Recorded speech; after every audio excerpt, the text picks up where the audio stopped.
Hi friends, ನಾಳೆ ದಿನ ಭಾರತ ಮತ್ತು ಸೌತ್ ಆಫ್ರಿಕಾ ವಿರುದ್ಧ 4ನೇ T20 ಮ್ಯಾಚು ಲಕ್ನೋಲಿ ನಡೆಯಲಿದ್ದು, ನಾಳೆ ಭಾರತ ಗೆದ್ದರೆ ಸರಣಿ ಗೆದ್ದಂಗಾಗುತ್ತೆ. ಒಟ್ಟಾರೆ ಭಾರತ 2025ರಲ್ಲಿ 20 T20 ಇದುವರೆಗೆ 20 T20 ಪಂದ್ಯ ಆಡಿ 15ರಲ್ಲಿ ಗೆಲುವು, 3ರಲ್ಲಿ ಸೋತಿರುತ್ತಾರೆ, 2 ರದ್ದಾಗಿರುತ್ತೆ. ನಾಳೆ ದಿನ ಸಂಜು ಸ್ಯಾಮ್ಸನ್ ಬರುವ ಸಾಧ್ಯತೆ ಇದೆ. ನನಗೆ ಗೊತ್ತಿಲ್ಲ, ಗಿಲ್ ವೈಸ್ ಕ್ಯಾಪ್ಟನ್ ಅವ್ರನ್ನ ಹೆಂಗೆ ಹೊರಗೆ ಕೂಡಿಸ್ತಾರೋ ಅರ್ಥ ಆಗ್ತಾಯಿಲ್ಲ.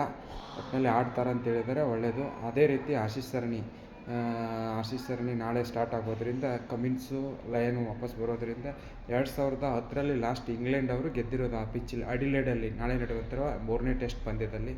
ಬಟ್ ಎಲ್ಲ ನೋಡಿದ್ರೆ ಆಲ್ರೆಡಿ 2-0 ಆಸ್ಟ್ರೇಲಿಯಾ ಇರೋದ್ರಿಂದ ಆಸ್ಟ್ರೇಲಿಯಾದವ್ರಿಗೆ ಜಾಸ್ತಿ ಸರಣಿಗೆ ನಾಳೆ ಗೆದ್ದುಬಿಟ್ರೆ ಆಲ್ರೆಡಿ ಸರಣಿ ಡಿಸೈಡ್ ಆಗಿಬಿಟ್ಟಿದೆ.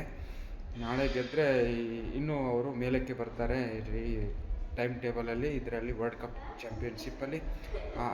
ಆಮೇಲೆ ಕೊನೆಯ ಪಂದ್ಯದಲ್ಲಿ ನಮ್ಮ ವರುಣ್ ಚಕ್ರವರ್ತಿ ಅವರು 30 T20 ಪಂದ್ಯದಲ್ಲಿ 50 ಅತ್ಯಂತ ಸ್ಪೀಡು ಸೆಕೆಂಡ್ ಭಾರತದ್ದು. ಫಸ್ಟು ಕುಲ್ದೀಪ್ ಯಾದವ್ 29 ಪಂದ್ಯದಲ್ಲಿ 50 T20 ವಿಕೆಟ್ ಪಡೆದಿರುತ್ತಾರೆ. ಸೆಕೆಂಡ್ ವರುಣ್ ಚಕ್ರವರ್ತಿ ಅವ್ರದ್ದು ದಾಖಲೆ ಆಗಿರುತ್ತದೆ.